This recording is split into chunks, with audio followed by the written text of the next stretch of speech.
buat junjungan kita Nabi besar Muhammad Sallallahu Alaihi Wasallam yang telah mengajarkan kepada kita sunnah ajaran yang mulia dan agung ini. Ibu bapak rahimakumullah, sebagaimana yang direncanakan pada malam hari ini, kita akan mengadakan kajian dalam rangka penyambutan bulan Ramadan.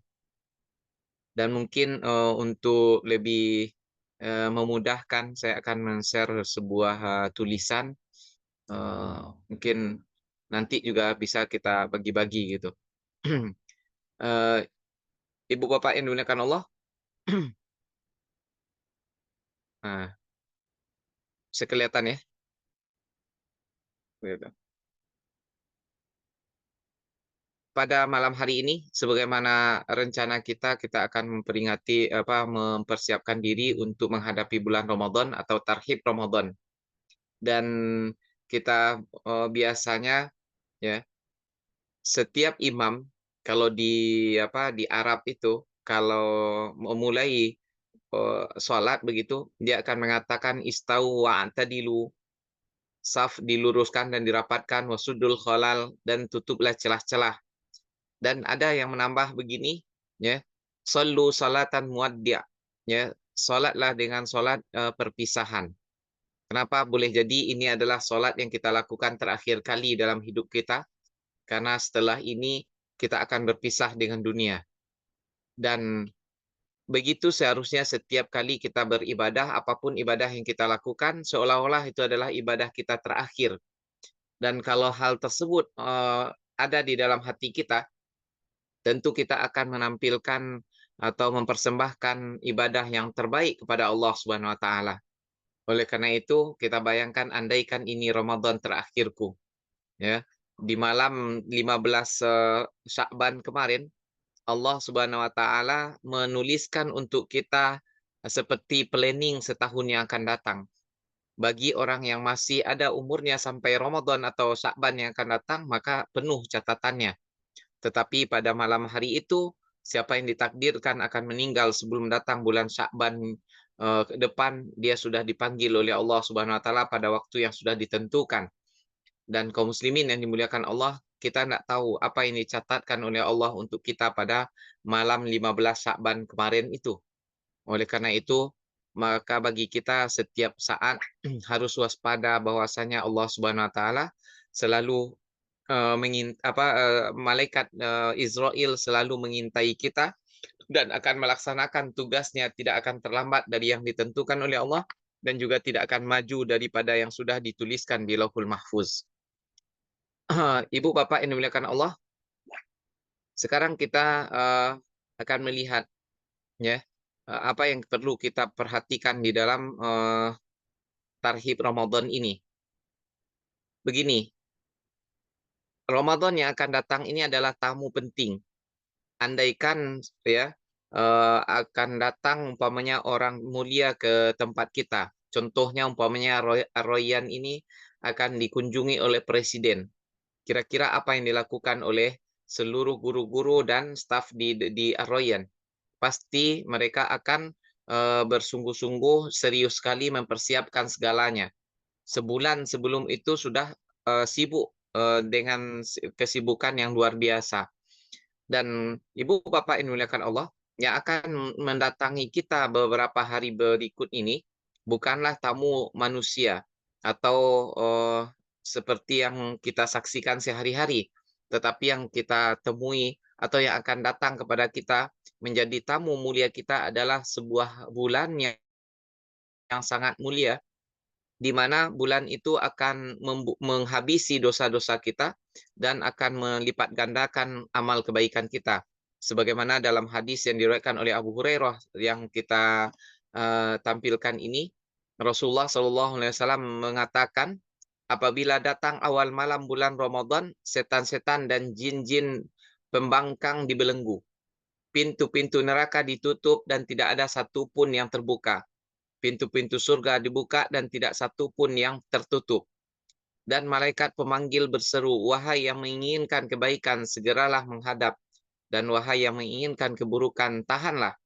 Dan bagi Allah, orang-orang yang dibebaskan dari neraka, dan itu berlaku setiap malam. Muslimin yang dimuliakan Allah, kira-kira hadis ini menjelaskan kepada kita di malam bulan Ramadan pertama nanti insya Allah di hari Jumat malam ya atau malam Sabtu Allah Subhanahu wa taala akan mengikat setan-setan dan pembangkang dari golongan jin. Kita stop dulu sampai di sana ya. Kalau setan dibelenggu dan pembangkang dari golongan jin sudah dipenjarakan, maka menurut logika kita, orang tidak akan melakukan perbuatan jahat lagi karena tidak ada yang menggoda dia. Tapi kenyataannya kita saksikan di bulan Ramadan tetap ada yang bermaksiat dan tetap ada yang membangkang kepada Allah Subhanahu wa taala.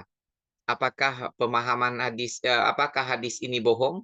Ya, padahal adalah hadis sahih atau pemahaman kita yang tidak benar. Jadi, Ibu Bapak yang dimuliakan Allah, yang betul itu adalah pemahaman kita yang perlu kita perluas tentang hadis ini. Betul, setan-setan dari golongan jin itu sudah dibelenggu oleh Allah. Tetapi ternyata setan itu terbagi kepada dua. Sebagaimana kita baca di dalam Al-Quran, وَكَذَلِكَ جَعَلْنَا لِكُلِّ نَبِيٍّ عَدُوًّا شَيَاطِينَ الْإِنسِ وَالْجِنِّ. Demikianlah kami jadikan musuh bagi setiap nabi, rasul. Siapa musuhnya? Yaitu setan. Dan setan yang terbagi kepada dua, ada golongan jin dan ada golongan manusia. Yang dibelenggu oleh Allah hanyalah golongan setan yang berasal dari golongan jin. Sementara golongan manusia tidak dikatakan oleh Allah dibelenggu. Ya, makanya ada di dalam Al-Quran juga ayat terakhir kita baca minal jinnati wan nas, dari golongan jin dan manusia. Oleh karena itu, ibu bapak yang dimuliakan Allah, kalau di bulan Ramadan orang-orang masih juga berbuat jahat, padahal setan sudah dibelenggu, maka dia waktu itu bukanlah digoda oleh setan, tetapi itulah setan sebenarnya. Ya, dia itulah setan sebenarnya, yaitu setan yang berasal dari golongan manusia. Dan setan dari golongan manusia ini jauh lebih berbahaya daripada setan dari golongan jin. Karena kalau golongan jin kita baca zikir, kita baca ayat kursi, dia akan kabur. Tetapi kalau setan dari golongan manusia, kita berzikir pun dia akan bisa ikut berzikir dengan kita. Bahkan kalau kita bacakan ayat kursi, mungkin bisa-bisa kita dipukulnya pakai kursi. Ya. Kemudian selanjutnya kata Rasulullah, ditutup pintu-pintu neraka, tidak ada yang terbuka. Padahal kalau pada hari ini sekalipun terbuka, apa masalahnya? Kenapa? Karena hari belum kiamat. Dan orang akan masuk neraka itu kalau hari sudah kiamat begitu. Dan sebaliknya surga juga dibuka seluruh pintunya, tidak ada yang tertutup. Kalaupun terbuka, tidak akan ada yang masuk sekarang karena hari belum kiamat. Lalu apa kira-kira maksudnya? Ya, kira-kira maksudnya itu adalah Allah Subhanahu wa taala bukakan pintu seluas-luasnya untuk menuju surga dengan amal-amal yang banyak, kemudian juga dimudahkan oleh Allah untuk melakukannya dan dilipat gandakan pahalanya daripada hari-hari biasanya. Kemudian juga dipersempit oleh Allah pintu-pintu untuk menuju surga, menuju neraka dengan melakukan ketaatan-ketaatan dan seluruh orang seragam melakukan hal itu. Sehingga ada rasa segan kalau tidak taat kepada Allah dan rasa malu untuk melakukan perbuatan jahat. Seolah-olah dengan demikian pintu-pintu surga, pintu-pintu neraka tertutup dan pintu surga terbuka luas. Lalu Allah dikatakan di situ bahwasanya Allah memerintahkan para malaikatnya untuk memanggil, wahai para orang-orang yang ingin melakukan perbuatan baik, ayo cepat-cepat menghadap ke sini. Lakukan kebaikan sebanyak-banyaknya yang kamu mampu. Kemudian yang menginginkan perbuatan jahat, stop, kurangi, bahkan tutup sama sekali. Kemudian pada setiap malam-malam bulan Ramadan itu Allah memerdekakan hamba-hambanya yang banyak dari api neraka. Maksudnya diampuni oleh Allah dosanya dan dicap orang ini nanti kalau hari kiamat akan dimasukkan ke dalam surganya dan diselamatkan dari api neraka. Dan itu terjadi pada setiap malam, mulai dari malam pertama, kedua, ketiga, bahkan ada orang yang dimerdekakan oleh Allah atau dinyatakan kemerdekaan dia dari api neraka pada setiap malam, berulang-ulang terus. Kenapa? Karena dia adalah hamba Allah yang taat dan soleh, yang terjauh daripada pembangkangan kepada Allah Subhanahu wa taala. Selanjutnya, di dalam Al-Qur'an ayat yang dibacakan oleh Ustadz Qori kita tadi, di ayat pertama Allah Subhanahu wa taala berfirman, Ya ayyuhalladzina amanu kutiba alaikumusyamu kama kutiba alal ladzina min qablikum la'allakum tattaqun. Wahai orang-orang yang beriman, diwajibkan atas kamu berpuasa. Kita stop sampai di sana. Yang dipanggil oleh Allah adalah orang yang beriman, bukan setiap muslim. Kenapa? Di dalam ayat lain Allah jelaskan, ya. Qalatil a'rabu amanna. Orang Arab Badui itu mengaku-ngaku sudah beriman. Kul lam tu'minu. Katakanlah wahai Muhammad kepada orang tersebut, kalian itu belumlah beriman. Walamma yadkhulil imanu fi qulubikum. Karena iman itu belum masuk ke dalam hati kalian. Jadi itu baru sekedar ucapan, belum betul-betul keluar dari hatinya. Dan sekarang yang dipanggil oleh Allah untuk melaksanakan ibadah puasa bukan setiap muslim, tetapi muslim yang sudah ada iman di dalam hatinya. Maka kalau kita merasa bahwasanya kita beriman, atau orang yang merasa terpanggil berarti ada iman di dalam hatinya. Lalu apa kata Allah? Diwajibkan atas kalian berpuasa. Nah, di sini dikatakan yang kewajiban kali ini adalah puasa. Kenapa? Karena ada kewajiban-kewajiban lain seperti sholat, haji, zakat, dan yang lain-lain. Lalu Allah katakan pula, kama kutiba alal ladzina min qablikum. Ya, sebagaimana diwajibkan atas orang-orang sebelum kalian. Untuk apa pula gunanya disebutkan hal itu? Tidak diperintahkan saja begitu? Nah, seolah-olah Allah mengatakan bahwasanya ibadah ini walaupun mungkin berat bagi kalian melaksanakannya, tapi jangan begitu. Karena kewajiban ini bukan untuk kalian saja, umat-umat dahulu juga sudah melakukannya. Bahkan puasa mereka lebih berat daripada yang kamu lakukan hari ini. Sebagaimana puasanya Nabi Daud, 1 hari berpuasa, 1 hari berbuka. Begitu seumur hidup. Karena mungkin kita rasanya melakukan itu. Kemudian kalau di zamannya Nabi Zakaria, Yahya, Isa, Siti Maryam, itu mereka di samping tidak makan dan tidak minum, tidak bergaul suami istri, mereka juga tidak boleh berbicara. Diam saja begitu. Kalaulah itu juga diwajibkan kepada kita, maka alangkah beratnya kehidupan kita ini. Kemudian, ya, oleh karena itu jangan merasa berat. Bukan kalian saja yang dibebani dengan ini. Umat-umat terdahulu juga demikian. Tujuannya adalah la'allakum tattaqun. Mudah-mudahan kalian menjadi orang yang bertakwa. Kita lihat sepintas apa betul gunanya untuk menjadi orang yang bertakwa. Banyak penjelasannya di dalam Al-Qur'an, ya. Kemudian juga takwa yang bagaimana yang harusnya kita miliki dengan berpuasa ini. Di dalam ayat yang lain, ya, kita lihat ambil salah satunya saja. Allah mengatakan begini, wa in minkum illa wariduha kana ala rabbika hatman maqdiya. Setiap kalian pasti lewat di atas neraka jahanam karena itu merupakan ketentuan Tuhanmu yang tak bisa diganggu gugat. Kira-kira maksudnya kita semuanya ini akan lewat di atas neraka jahanam nanti semuanya. Kenapa? Karena neraka jahanam itu di atasnya terbentang jembatan Sirat menuju surga. Nggak ada jalan lain menuju surga kecuali melalui jalan tersebut. Dan kedatangan kita ke sana merupakan sesuatu yang sudah ditentukan oleh Allah, tidak bisa diganggu gugat. Siapapun orangnya, walaupun Nabi Muhammad SAW. Kemudian Allah katakan selanjutnya, "Tsumma nunajjil ladzina taqaw wa nadharuz zalimina fiha jisiya." Kemudian kami selamatkan orang-orang yang bertakwa dan kami rendam di dalamnya orang durjana dalam keadaan berlutut. Jadi sekarang kita langsung saja simpulkan takwa yang mesti kita miliki itu adalah takwa yang akan menyelamatkan kita dari api neraka dan memasukkan kita ke dalam surga. Faman zuhziha 'anil nari wa udkhilal jannata faqad faz. Siapa yang diselamatkan dari api neraka dan dimasukkan ke dalam surga, itulah orang yang sebenar-benarnya orang sukses, ya. Begitu. Khotifillah rahimakumullah. Jadi puasa yang kita lakukan ini targetnya target takwa seperti macam tadi. Bukan hal yang ecek-ecek ala kadarnya saja, tetapi sesuatu yang sangat mulia, yaitu perolehan surga yang seluas langit dan bumi. Ya. Kemudian Rasulullah SAW bersabda dalam sebuah hadis yang diriwayatkan oleh Abu Hurairah, terdapat di dalam Sahih Bukhari dan Muslim. Man shoma Ramadhana imanan wahtisaban ghufira lahu ma taqaddama min dzambi.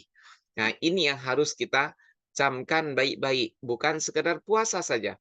Karena Rasulullah mengatakan siapa yang berpuasa di bulan Ramadan, tapi bukan sekedar menahan makan dan minum, yaitu puasa yang didasari iman dan ihtisab. Apa itu iman dan ihtisab? Yaitu kepercayaan kita kepada hari akhirat, kepercayaan kita kepada hal-hal gaib seperti percaya kepada nabi, kepada Allah, percaya kepada malaikat, percaya kepada rasul, percaya kepada kitab, percaya kepada hari kiamat dan ketentuan Allah Subhanahu wa taala. Puasa yang kita lakukan itu bukan sekedar menahan lapar dan haus, tetapi puasa yang didasari oleh iman kepada hal yang sudah kita sebutkan tadi. Sehingga puasa yang kita lakukan itu, kita yakin nanti di hari kiamat akan dihisab oleh Allah Subhanahu wa taala sedetil-detilnya. Dan oleh karena itu, maka kita akan melakukannya dengan penuh tanggung jawab karena ini adalah persembahan kepada Allah Subhanahu wa taala, pencipta alam semesta. Kemudian wahtisaban, ya. Dan ihtisab itu mengharapkan pahala dari Allah, ya. Jadi mesti ada di dalam hati kita keinginan yang besar untuk diberi oleh Allah pahala terhadap apa yang kita lakukan. Ya, bukan seperti perkataan sebagian orang, saya tidak berharap surga dengan amal saya ini, bukan takut neraka begitu. Ya. Ini perkataan yang apa namanya? Yang tidak benar lah begitu, itu kurang tepat. Ya. Jadi kita mesti mengharapkan pahala dari Allah Subhanahu wa taala dari apa yang kita lakukan ini. Orang yang semacam itulah yang akan mendapatkan ghufira lahu ma taqaddama min dzambi, akan diampuni baginya dosa-dosanya yang sudah berlalu, ya. Adapun yang akan datang, bagi kita mesti berhati-hati agar tidak terjerumus kepada dosa berikutnya. Ya, yang akan diampuni oleh Allah adalah yang sudah berlalu. Kemudian seterusnya, Ibu Bapak yang dimuliakan Allah, di antara rahasia bulan Ramadan yang sering kita baca dan dengar begitu, Allah berfirman dalam sebuah hadis qudsi, kullu amali ibni adam lahu illa siyam. Ya, kita langsung saja kepada terjemahnya. Rasulullah bersabda, Allah Azza wa Jalla berfirman, ini namanya hadis qudsi, ya, perkataan Allah Subhanahu wa taala yang diungkapkan oleh Rasulullah dengan ibaratnya. Semua amal perbuatan anak Adam untuk dirinya kecuali puasa, ya. Sesungguhnya puasa itu untukku, ya, dan akulah yang akan membalasnya. Kira-kira maksudnya apa? Puasa, ibadah selain puasa itu disebutkan oleh Allah, hadiah-hadiahnya atau pahala-pahalanya. Kalau sholat ini, kalau zakat ini, dan baca Quran itu. Tetapi kalau ini dirahasiakan oleh Allah.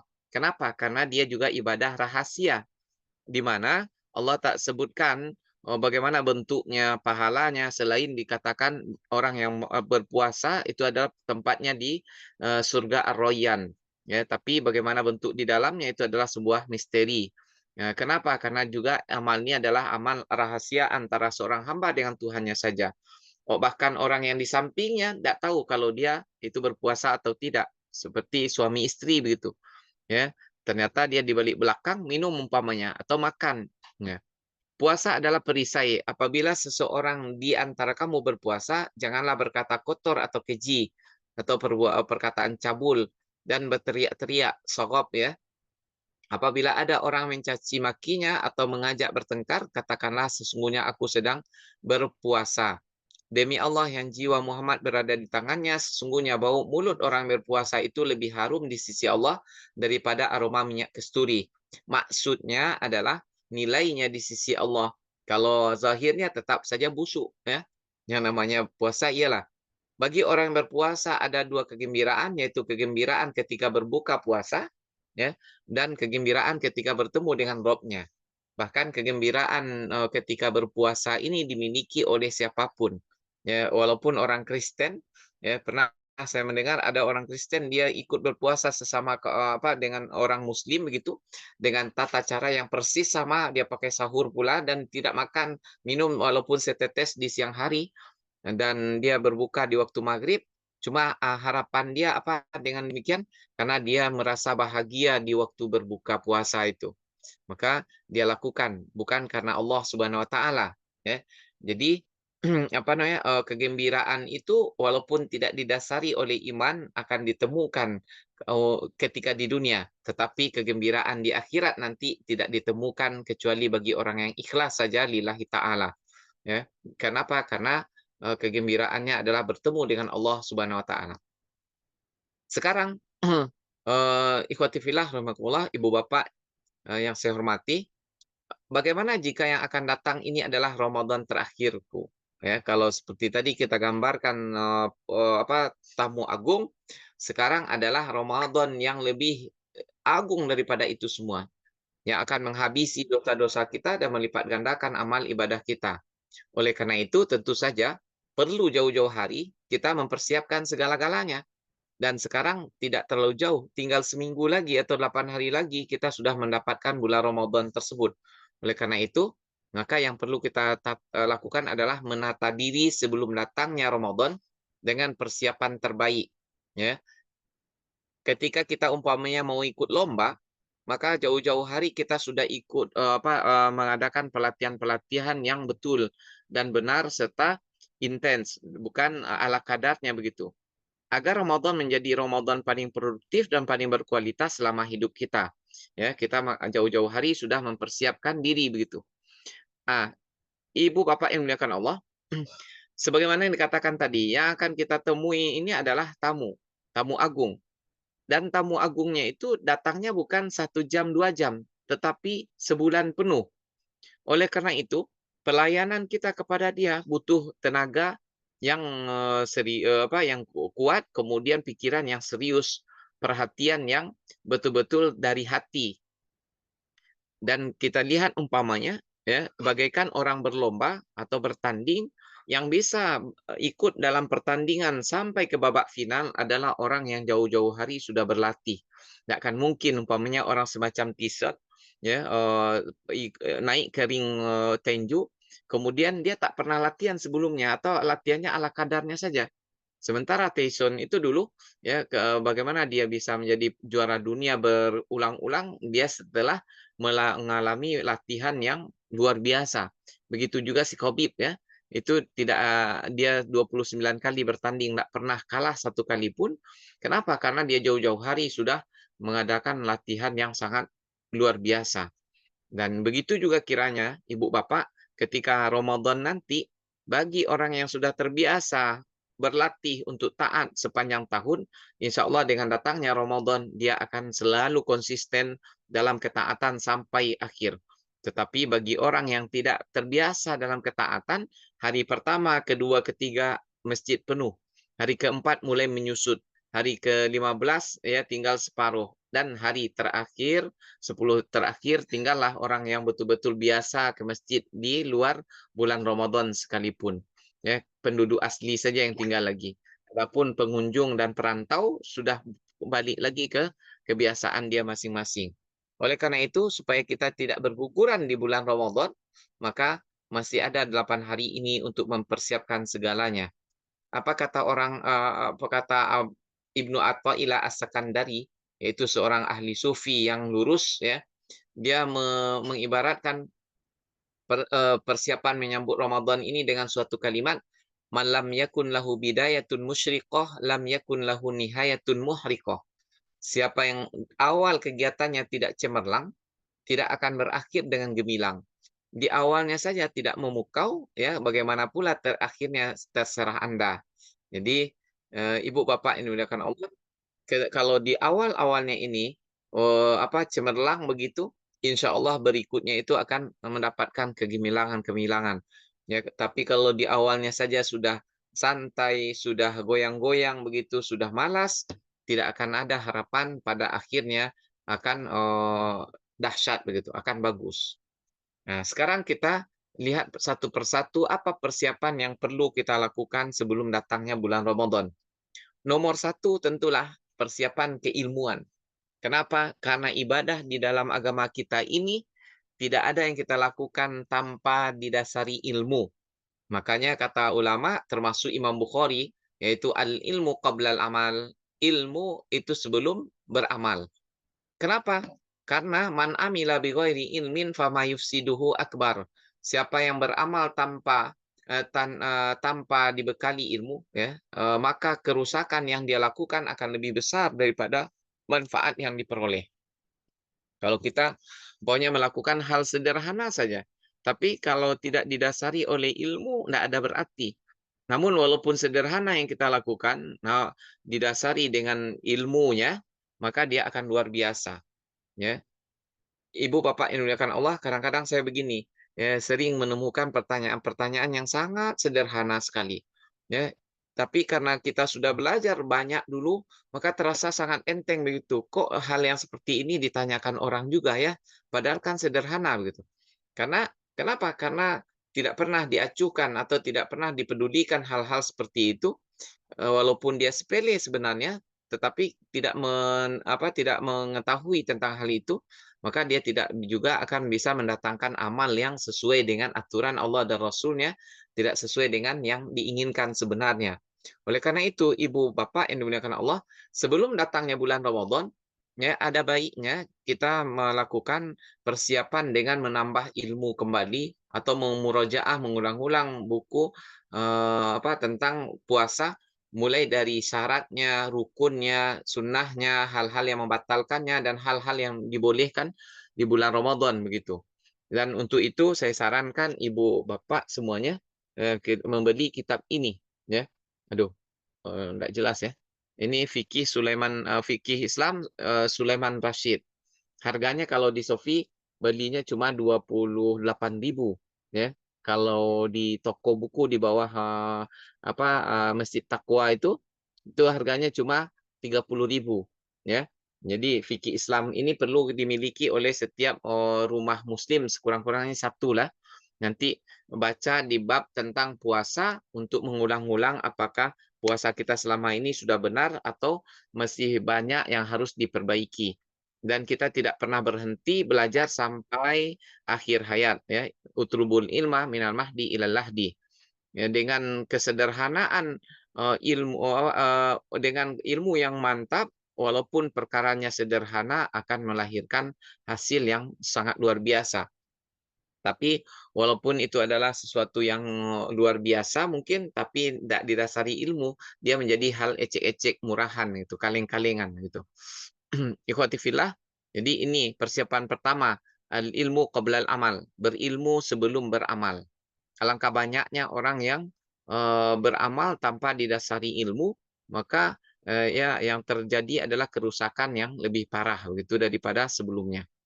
Kemudian yang kedua adalah persiapan jasmani, ya, menjaga kesehatan dengan makan yang bergizi, ya, patuh dengan taklimat atau anjuran para dokter begitu, gizi tambahan dan vitamin kalau perlu, ya. Mungkin kita perlu vitamin C, ya, tapi tentu dengan konsultasi kepada dokter. Kemudian berolahraga secara rutin, sekurang-kurangnya mungkin ya pagi-pagi sebelum ke sekolah, lari-lari pagi dulu ba'da sholat subuh agak setengah jam, nanti sore pula setengah jam, atau yang rajin olahraga, ya olahraga yang sehat ya, bukan olahraga sekedar penyalur candu. Nah, kemudian setelah itu general check up kalau bisa, ya, kalau sekurang-kurangnya mungkin perlu kita memeriksakan kolesterol, tekanan darah, kemudian gula darah, asam urat dan semacamnya. Dan kalau ternyata ada yang rusak atau yang sakit, maka kita perlu untuk segera berobat agar ketika datang bulan Ramadan kita betul-betul bisa maksimal di dalam mentaati Allah Subhanahu wa taala, tidak diganggu oleh sakit perut lah dan sakit ini dan itu. Semoga kita semuanya diberi oleh Allah kesehatan yang prima sehingga kita bisa melaksanakan ibadah ini dengan sempurna. Selanjutnya yang ketiga adalah, ya, persiapan yang ketiga menata kesiapan hati atau rohani, ya. Mungkin begini, kesiapan hati untuk menjauhi dunia untuk sementara. Ya, kenapa? Kalau kita tidak siap seperti ini, maka masih ada hal-hal yang menggoda kita supaya kita raih. Ya, padahal itu adalah berbentuk betul-betul duniawi, tidak ada hubungan dengan ukhrawi. Contohnya apa? Hal-hal hiburan, game, medsos yang tidak penting begitu. Ini kita kalau bisa kita habisi sehabis-habisnya selama bulan Ramadan. TV mungkin boleh jadi kita pensiunkan sementara Kalaupun ia dihidupkan, komitmen hanya satu saja yang boleh dibuka, yaitu apa? Siaran Makkah Mukarramah atau Masjid Nabawi yang berpindah dari ayat Al-Quran kepada ayat Al-Quran berikutnya. Nah, ini tidak ada masalah, bahkan menunjang untuk ketaatan kita kepada Allah. Namun kalau ya, nyanyi-nyanyian dan semacamnya, game itu sebaiknya kita tinggalkan, hentikan betul untuk sementara sampai berakhir bulan Ramadan. Kemudian kesiapan hati untuk taubat. Nah, ibu bapak yang dimuliakan Allah, ini merupakan sesuatu yang mesti kita hadirkan secara khusus. Kenapa? Karena banyak orang tidak sadar dengan dosanya walaupun sudah menumpuk besar. Sementara dosa-dosa itulah yang menghalangi kaki kita untuk melangkah, menghalangi tangan kita untuk bergerak, tubuh kita untuk taat kepada Allah Subhanahu wa taala. Sebagaimana kata Ibnul Qayyim Al-Jauziyah, ya, bahwasanya apabila seseorang di dirinya banyak dosa-dosa yang menumpuk, maka akan ditimpakan oleh Allah penyakit namanya qillatut taufik. Qillah artinya sedikit, taufik bimbingan dari Allah. Maksudnya apa? Ya, maksud dari qillatut taufik itu ada keinginan untuk taat kepada Allah, melaksanakan amal-amal soleh, tetapi ada saja halangan terus. Ya, setiap akan melakukan sholat wajib berjamaah di masjid, banyak orang berdatangan ke tokonya. Sehingga nantilah akhirnya hampir asar baru dia mengerjakan sholat zuhur dan begitu seterusnya. Ada saja halang-halangannya padahal dia ingin. Kemudian contohnya di malam hari dia ingin tahajud, sudah dia pasang alarm 4 atas bawah, samping kanan, samping kiri. Jam 4 berdering sekencang-kencangnya serentak begitu. Ternyata dia rasakan pedih di matanya, berat di badannya. Dia terbangun cuma mematikan HP-nya satu persatu. Ya. Oh, ada dia terbangun, sanggup dia bangun, pergi dia ke dalam toilet, sampai di toilet banyak sekali yang dirasakan. Inilah, itulah, sampai akhirnya orang azan baru dia keluar dari toilet. Nggak jadi pula sholat tahajud. Kemudian, setelah dia mau datang ke masjid melaksanakan sholat subuh berjamaah, sampai di masjid, orang Assalamualaikum warahmatullahi wabarakatuh. Sudah diambilnya mushaf untuk dia baca pagi hari, memulai hari-harinya dengan mushaf, ya Al-Quran begitu, datang pula telepon dari temannya. Halo, berbicara pula sekian menit. Akhirnya tidak jadi-jadi. Oh, dia mau sholat duha, datang pula tamu. Inilah, ya sudah dia alokasikan uang untuk bersedekah, anaknya pula yang sakit. Nah, ini namanya penyakit qilatut taufik. Allah tak inginkan kebaikan muncul dari dirinya. Kenapa? Karena dia banyak dosa. Oleh karena itu, perbaiki diri terlebih dahulu, ya supaya sebagaikan wadah yang bersih begitu, walaupun sederhana makanan yang ditaruh, maka dia berarti. Namun kalau wadahnya kotor, walaupun yang kita letakkan adalah makanan yang terenak di dunia, maka kita akan jijik membuangnya juga ke tong sampah. Kenapa? Tempatnya rusak. Kira-kira begitulah dengan taubat ini. Ketika diri kita bersih, maka sangat ringan sekali untuk melakukan perbuatan-perbuatan taat. Tetapi ketika kita dilumuri oleh dosa, maka berat untuk melaksanakan ketaatan. Allah tak ingin munculnya kebaikan-kebaikan dari orang yang sedemikian. Kemudian seterusnya kesiapan hati untuk mentadaburi Al-Quran. Ini secara ringkas, tadabur itu membawakan setiap ayat kepada diri kita, bukan untuk menilai orang lain. Seolah-olah ayat itu turun saat ini kepada kita, oleh karena itu kita terdorong langsung untuk melaksanakan ayat tersebut, ya, dengan serius, ya. Bukan sekedar pajangan ayat Al-Quran itu atau didendangkan dan dinyanyikan. Tapi betul-betul dirasakan tujuannya adalah untuk diri kita dan kita langsung melaksanakan. Kemudian yang keempat, kesiapan hati untuk merenungi akhirat dan proses yang akan dilalui. Ini adalah ibadah orang-orang soleh dulu, termasuk sahabat Rasulullah seperti Abu Darda, yang barangkali hari ini kita hampir tidak melakukannya atau jarang orang melakukan. Apa itu? Ya, ibadah tafakkur. Sebagaimana kata orang-orang di sekitar Abu Darda, kebanyakan dari ibadahnya Abu Darda itu adalah dia tafakkur mengingat akhirat, ya. Nah, oleh karena itu kita latih dari sekarang supaya kita siap untuk merenungkan tentang akhirat yang akan pasti kita alami, ya. Mulai dari sakaratul maut, ya. Allahumma hawwin alaina fi sakaratil maut. kemudian setelah itu dicabut nyawa kita, kemudian dimandikan oleh orang, kemudian dikafani, disolatkan, dimasukkan ke liang lahat, di sana akan ditanyai oleh malaikat mungkar dan nangkir yang sangat mengerikan. Selamatlah orang yang bisa menjawabnya dan celakalah orang yang tidak bisa menjawab pertanyaan yang sebenarnya pertanyaan itu adalah pertanyaan anak TK. Man Rabbuk, siapa Tuhanmu? Man Abiyuk, siapa nabimu, dan seterusnya. Tetapi yang menjawab pada waktu itu bukanlah lidah ini, namun anggota tubuh yang sudah didasari oleh keimanan dan ketaatan kepada Allah Subhanahu wa taala. Kemudian seterusnya, kesiapan hati untuk kita membayangkan bagaimana nanti kita dibangkitkan dari alam barzah, dikumpulkan di padang mahsyar setelah tiupan sangkakala yang sangat dahsyat.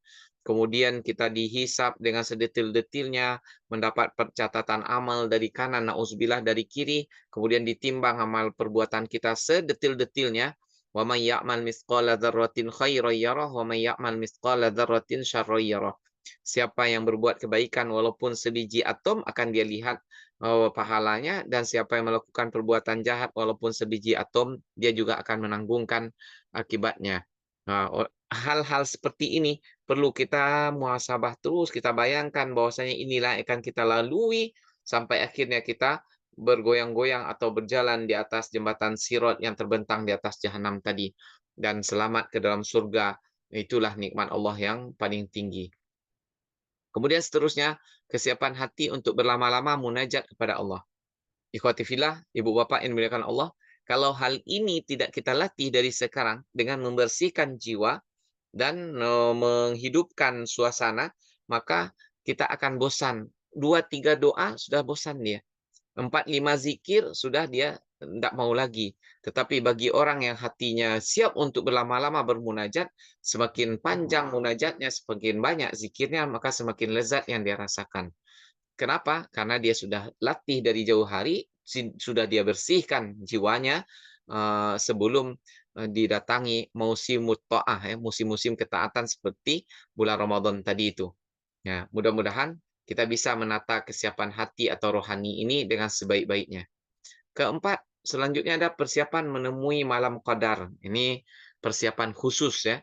Karena di antara malam dari 30 malam itu ada salah satunya adalah malam qadar yang paling mulia. Di mana di malam itu amal ibadah kita dilipat gandakan oleh Allah Subhanahu wa taala lebih daripada amal 1.000 bulan. Bukan dikatakan bahwasanya lebih dari 1.000 bulan itu tak mesti 1.001, tak mesti 1.002, 1.003, bukan. Ya, 1.500 kan lebih baik dari 1.000. 2.000 kan lebih baik dari 1.000. 10.000 lebih baik dari 1.000. Sejuta bahkan, semiliar bahkan lebih baik dari 1.000 kan. Jadi Allah Subhanahu wa taala tak katakan, tidak ada batasannya. Ya, semakin seseorang taat kepada Allah dan semakin ikhlas, maka semakin banyak lipat gandanya. Ya, itu 100 itu minimalnya begitu. Jadi boleh jadi orang-orang ini mendapatkan lebih baik daripada 10.000 malam, 10.000 bulan. Yang ini sejuta bulan begitu. Kenapa? Semuanya kan lebih baik daripada 1.000. Jadi sebenarnya maksudnya adalah menunjukkan betapa banyaknya begitu. Kenapa hitungan yang paling tertinggi pada waktu itu orang Arab membayangkan kalau sudah 1.000 itu maksudnya sudah banyak sekali begitu.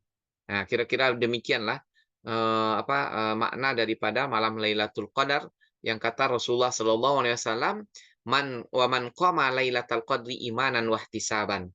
Dia bukan sekedar bangun, bukan sekedar tilawah, bukan sekedar melakukan ketaatan, tetapi didasari oleh keyakinan kepada Allah Subhanahu wa taala dan mengharapkan pahala darinya, bukan dari manusia sebagaimana kebanyakan anjuran atau dorongan-dorongan belakangan ini demikian gitu.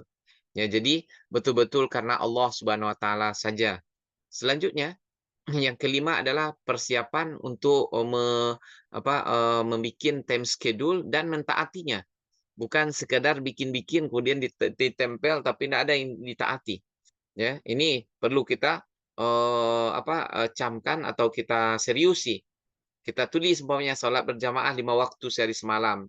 Ini tidak bisa diganggu gugat, ya. kemudian sholat sunat rawatib yang mengiringi yang wajib, kemudian tarawih dan witir, ditambah lagi tahajud nanti, kemudian sholat duha, tilawah Al-Quran, zikir pagi petang, doa dan munajat, serta istighfar. Ini perlu kita jadwalkan dengan serius, kemudian kita patuhi jadwal tersebut dengan seketat-ketatnya. Maka insya Allah ini akan bermanfaat bagi kita di dunia dan di akhirat. Bagi orang yang sudah terbiasa dengan hal seperti ini, urusan dunianya pun dia akan nanti teratur gitu. Selanjutnya yang keenam adalah persiapan harta. Ya, Rasulullah SAW adalah orang yang paling dermawan dan beliau lebih dermawan lagi di bulan Ramadan saat beliau bertemu dengan Jibril. Jibril menemuinya setiap malam untuk mengajarkan Al-Quran dan kedermawanan Rasulullah SAW melebihi angin yang berhembus. Angin yang berhembus kan lewat saja begitu. Ya, tidak ada penghalangnya. Juga persiapan segala keperluan untuk bulan Ramadan agar tidak terlalu dipusingkan dengan urusan perut dan semacamnya. Ya, seperti apa? Ya, ibu-ibu ya mungkin sudah menstok makanan yang bisa tahan sehingga selama bulan Ramadan tidak akan keluar. Nah, kemudian ada orang yang mencela kemarin, oh ada belum lagi bulan Ramadan sudah dia beli baju lebaran segala macam. Kalau menurut saya perlu itu. Selesaikan sebelum bulan Ramadan datang. Ya, yang kalau masih perlu beli baju lebaran untuk anak, lakukan sebelum Ramadan. Sehingga ketika bulan Ramadan tidak ada lagi cerita, kita disibukkan ini dan itu. Ya. Nah, ini nak 10 hari terakhir seharusnya kita itikaf lebih taat. Ibu-ibu sibuk bikin kue, beli baju, kemudian dicobakan setiap malam, ya pagi dan malam dicobakan, itu sajalah kerjaan. Ya, seharusnya kita melakukan ketaatan, justru yang kita lakukan adalah semakin lalai. Ya, nauzubillah dari hal seperti itu. Dengan mudahnya cara kehidupan pada belakangan ini, seharusnya itu semuanya menjadi sarana bagi kita untuk semakin banyak taat kepada Allah Subhanahu wa taala. Kemudian berikutnya adalah pemahaman yang benar terhadap ibadah. Nah, ini perlu kita camkan dan hidupkan. Apa maksudnya? Ini, kita tidak bersemangat melakukan ibadah itu karena kita tidak tahu pahalanya bagaimana, keutamaannya bagaimana, apa janji Allah terhadap yang kita amalkan itu. Ketika kita mengetahui hal itu dan kita sadar penuh dengan keimanan bahwa itu akan terjadi, maka semakin kita eh, tahan untuk lama-lama beribadah dan semakin khusyuk kita menghadap kepada Allah Subhanahu wa taala. Di sini dikatakan Allah membedakan orang yang bersegera dengan orang yang melambat-lambatkan. Ya, seperti sebuah hadis tentang hari Jumat. Apa kata Rasulullah? Siapa yang datang di hari Jumat pada waktu pertama, maka seolah-olah dia berkurban satu kambing. Siapa yang datang pada waktu kedua seolah-olah dia siapa yang datang pada waktu pertama seolah-olah dia berkurban satu ekor onta besar. Kalau waktu kedua seekor sapi. Kalau dia datang pada waktu ketiga seolah-olah dia berkorban satu ekor kambing. Kemudian apabila dia datang pada waktu keempat seolah-olah dia berkorban satu ekor ayam jago. Kemudian yang kelima, kalau sudah waktu kelima seolah-olah dia berkorban satu butir telur. Kalau khatib sudah naik mimbar, maka malaikat akan menutup catatan amal itu, kemudian dia duduk mendengarnya. Khatifillah rahimakumullah. Rasulullah SAW menjelaskan, orang yang datang pertama, kedua, ketiga berbeda pahalanya. Ya, padahal nanti intinya mereka sama-sama mendengarkan khutbah dari khatib yang sama, sama sholat Jumat dengan imam yang sama. Tetapi duluan kemudian datang itu akan membedakan derajatnya di sisi Allah. Itu artinya siapa yang bersegera dengan apa yang melambatkan, beda nilainya di sisi Allah Subhanahu wa taala. Kemudian Allah membedakan antara hati yang menghadap khusyuk dengan hati yang lalai. Ya, hati yang kian kemari pikirannya akan berbeda dengan hati yang betul-betul menghadap kepada Allah Subhanahu wa taala. Kemudian Allah membedakan hati yang mantap dengan hati yang ragu-ragu. Seperti ini, ikhwatifillah rahimakumullah, Allah Subhanahu wa taala menghadiahkan atau memberikan pahala untuk orang yang sholat berjamaah nilainya 27 derajat. Sementara 27 derajat itu kita tidak tahu, sehingga kita banyak lalainya, tidak khusyuk begitu. Coba kalau digambarkan oleh Allah secara konkret begitu, pasti kita akan mencapainya dengan sangat serius sekali. Tidak akan mungkin ada waktu-waktu kita mainkan. Ya, contoh umpama Rasulullah mengatakan salatul jamaah afdalu min salatil fardhi bi sab'in wa isrina darajah. Salat berjamaah itu lebih baik daripada salat sendirian dengan pahala 27 kali lipat begitu. Karena kita tidak lihat, saksikan 27 kali lipat, maka kita santai-santai saja. Coba kalau dikonkretkan oleh Allah di depan mata kita, ini loh pahalanya 27 derajat. Pasti tidak akan ada di antara kita yang melalaikannya. Nah, kita kasih gambaran konkret sajalah, umpama begitu, ya, setelah kita seorang muazin di musola atau di masjid komplek kita selesai mengumandangkan azan subuh, lalu dia berkata setelah baca doa, wahai penduduk sekitar masjid, siapa yang datang ke masjid ini sholat subuh berjamaah, maka nanti pengurus akan memberikan hadiah, setiap orang itu mendapatkan 27 juta. Ya, siapa yang sholat di rumahnya sendirian diantar ke rumahnya 1 juta saja. Adakah di antara tetangga masjid yang akan sholat di rumah saja? Pasti tidak. Ya. Tetapi kenapa? Karena dia berharap hadiah yang banyak begitu.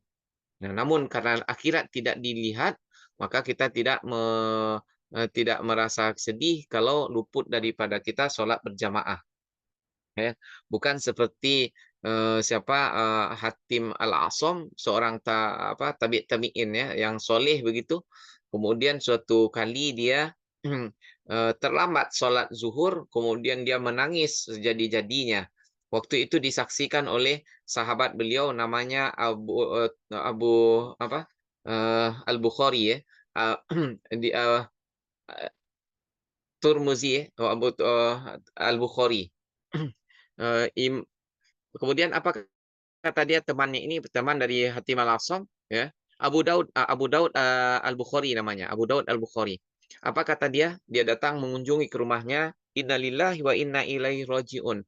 Aku ikut berlasungkawa atas musibah yang menimpamu pada hari ini, yaitu tertinggal dalam sholat berjamaah.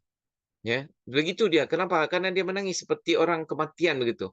Apa kata Hatim Al-Asam? Andaikan yang menimpaku pada hari ini adalah matinya salah seorang di antara orang yang dicintainya, maka akan datang orang ribuan, bahkan tak akan kurang dari 10.000 untuk datang ke rumahku bertakziah. Tetapi kalau hal semacam ini yang menimpaku, tidak ada yang datang bertakziah kecuali engkau, wahai Abu Daud Al-Bukhari, karena hanya engkau yang memahami hal ini.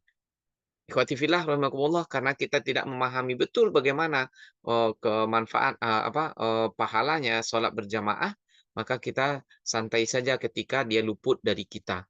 Ya, oleh karena itu ikhwati fillah perlu kita menghadirkan perasaan ya, pikiran kita terhadap amal yang kita hadapi ini.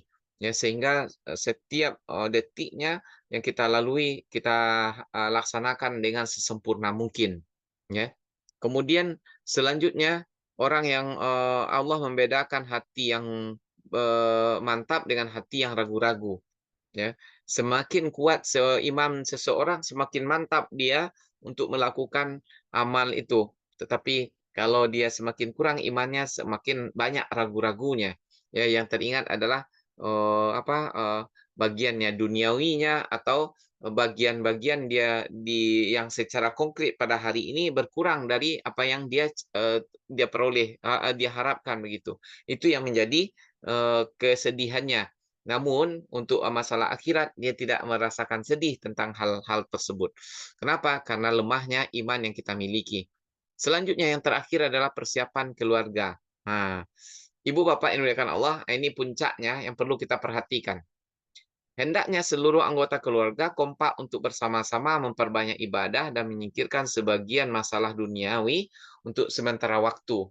Ya, kalau perlu TV tadi kita simpan, main-mainan anak-anak yang banyak melalaikan kita simpan. Ya, kita menghadap kepada musim ketaatan. Ya, kita perlu tilawah Al-Quran. Kemudian hal ini perlu disepakati dengan anggota keluarga. Jangan sampai bapak, ibu ingin ini, anak ingin itu, ya, atau sebaliknya. Ya, karena itu ibu bapak yang dimuliakan Allah perlu nih, ya. Sebelum bulan Ramadan, adakan rapat kecil antara keluarga, kemudian apa saja yang akan kita lakukan selama bulan Ramadan nanti, ya kemudian kita perlu menuliskan seperti yang tadi kita sepakati bersama, sehingga kita bisa melakukannya berbaring-baringan. Dan, ibu bapak yang dimuliakan Allah, sesuatu yang kita lakukan dengan bersama-sama, ya, maka lebih mudah untuk istiqomah, lebih mudah untuk semangat yang bolong-bolong begitu. Karena itu inilah persiapan terpenting sebelum menghadapi bulan Ramadan, yaitu persiapan keluarga. Kita semuanya harus seide dan sehati, jangan sampai berbeda-beda pemahaman dan keinginan, ya. Nah, kalau hal seperti ini, maka akan muncullah Ramadan yang berkesan di rumah tangga kita, Ramadan yang sangat besar artinya, ya. Dan mudah-mudahan 8 hal tadi ini bisa kita laksanakan dengan, serius dalam waktu 8 hari ke depan nih. Tinggal, datang bulan Ramadan, start, kita langsung, lari spin, lari cepat begitu ya, mencapai amal ibadah yang dilipat gandakan oleh Allah, pahalanya itu sebanyak-banyaknya kita lakukan. Terakhir, ibu bapak yang dimuliakan Allah, andaikan umpamanya begini, kita melakukan ketaatan, kita menanam tumbuh-tumbuhan, di antaranya umpamanya terung, cabe, begitu. Tujuannya untuk kita jual. Kemudian ketika kita panen, kita bawa ke pasar. Ternyata orang di pasar membelinya sangat mahal sekali, ya. Umpamanya satu cabe dibeli sekilo emas umpamanya. Kemudian juga yang lain-lain, satu buah, terung dibeli 1 kilo emas umpamanya. Ini pasti kita yang datang dari rumah, yang ketika bertani bercocok tanamnya asal-asalan atau bahkan pemalas sama sekali, kemudian membawa hasil panennya cuma ala kadarnya ke pasar, maka pasti dia akan, dendam kepada dirinya sendiri atau marah kepada dirinya sendiri, ya. Kenapa? Karena dia tidak mempersiapkan sebelum-sebelumnya hasil yang lebih banyak supaya mendapatkan, keuntungan yang besar pula begitu. Ikhwati fillah, ibu bapak yang dimuliakan Allah, untuk masalah akhirat jauh lebih hebat daripada yang kita katakan ini. Ya, kenapa? Karena akhirat tak bisa kita bandingkan dengan dunia. Ya, satu zikir saja dibalasi oleh Allah dengan sesuatu ma la ainun ra'at wala uzunun samiat wala khatara ala qalbil bashar. Ya, tidak pernah dilihat oleh mata, tidak pernah terngiang oleh telinga dan tak pernah terdetik dalam hati. Itulah pahala yang akan disediakan oleh Allah Subhanahu wa taala, sungguh tidak ada bandingannya dengan dunia walaupun, banyak sebanyak apapun hadiah duniawi yang kita terima begitu. Ibu bapak yang dimuliakan Allah, barangkali itu dulu yang dapat saya sampaikan. Kalau dibutuhkan nanti, tulisan pendek-pendek ini akan saya share gitu untuk